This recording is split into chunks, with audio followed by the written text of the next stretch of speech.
Alright, welcome to the end of November here on Inspired Content, where we did a month of stuff for our Nanowrimo fans, and I will start out by saying that this experience of doing 5 videos a week has helped me tighten up my video shooting a little bit and improved some of that for me, and I think it's helped move me in the direction of where I want to go with some of these video styles. So following my 6-point format that I usually do, I'm going to go back over some of the things that this month has done, and also look at what I'm going to do going forward. So to start with, we're going to look at one of the first videos I posted, which was the publishing with Kindle Direct Publishing. I just wanted to show this to you. This is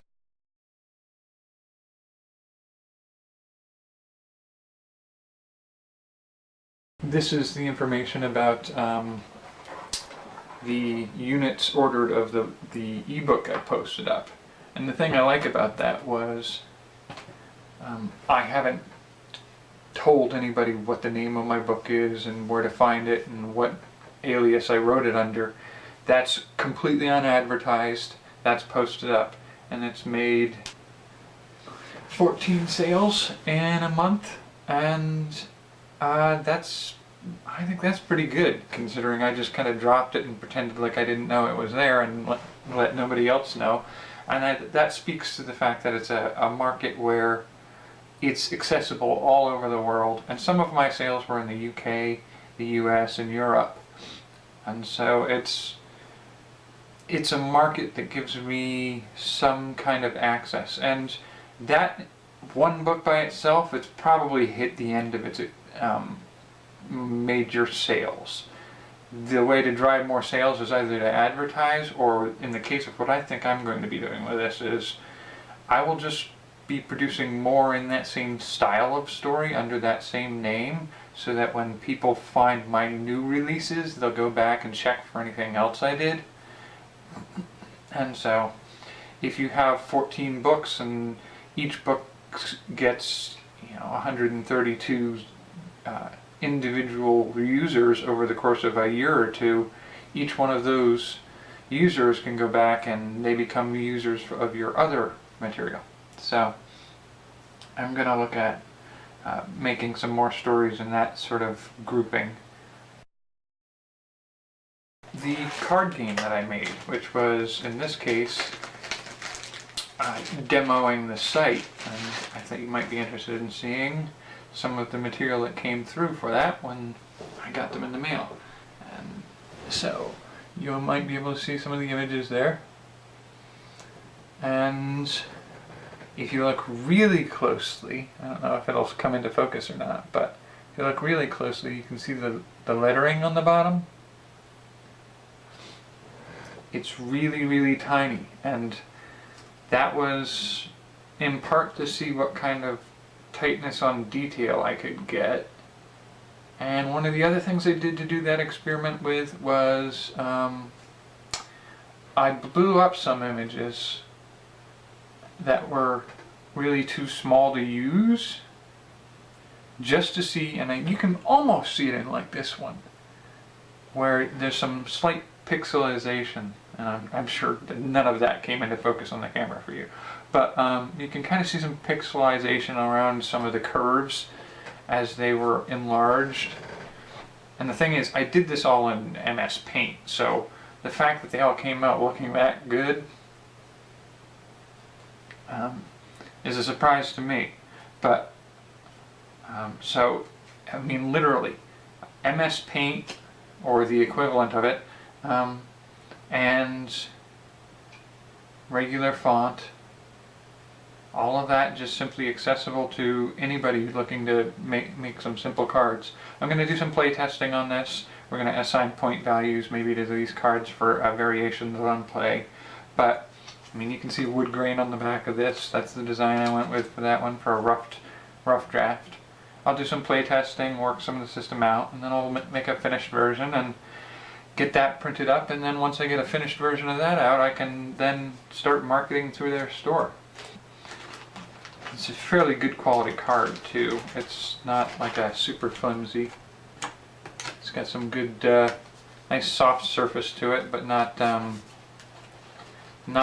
like a thin plastic film on it. It's very nice. It's a good set of cards. I actually really enjoyed doing some of these videos on short stories that we did this month.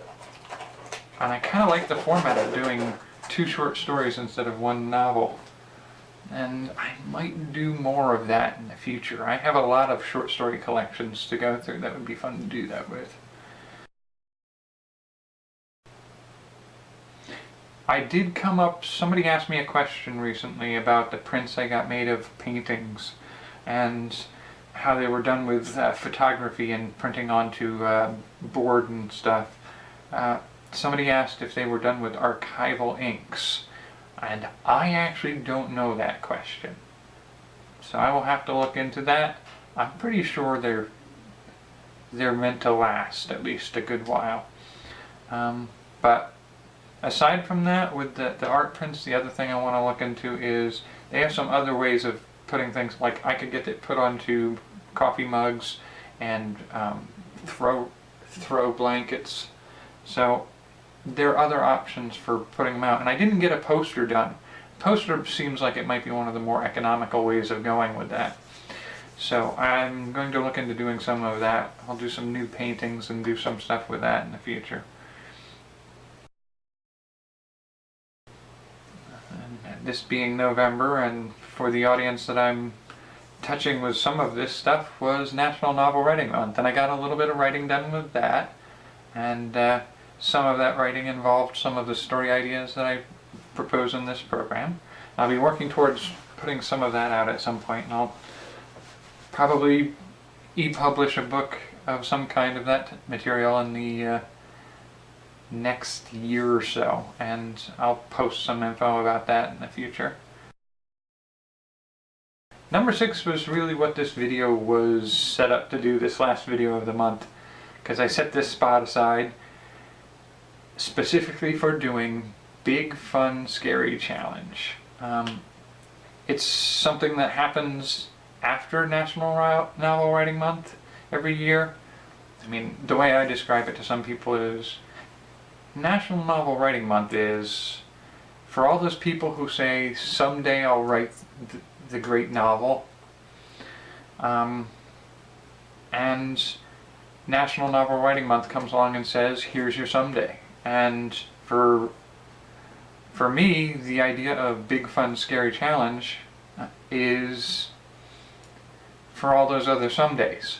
I mean, we all say that someday I'll go out and do this, or someday I'll do that, someday I'll make a board game, someday I'll do something else. And we do it the same way that we say someday I'll write the novel. And so Big Fun Scary Challenge has always kind of struck me as here's your shot. This is for all those other somedays that you say you'll do. And so you start at the beginning of the year. You make a list of some things that you think will be big challenges that are somewhat scary but fun to do. And by the end of the year, you try to complete one of them.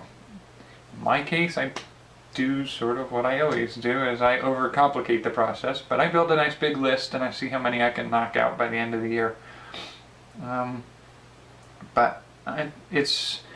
It's on National Novel Writing Month forums. If you go on there, it should be there for the rest of the year, and you'll see a bit of a pickup at the start of the year.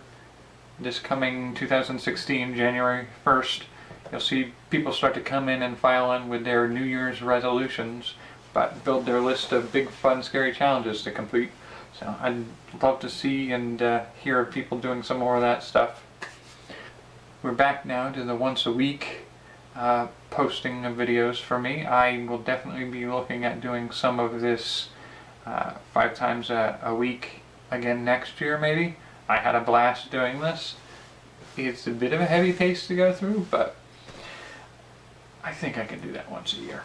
Alright, so see you a week from today.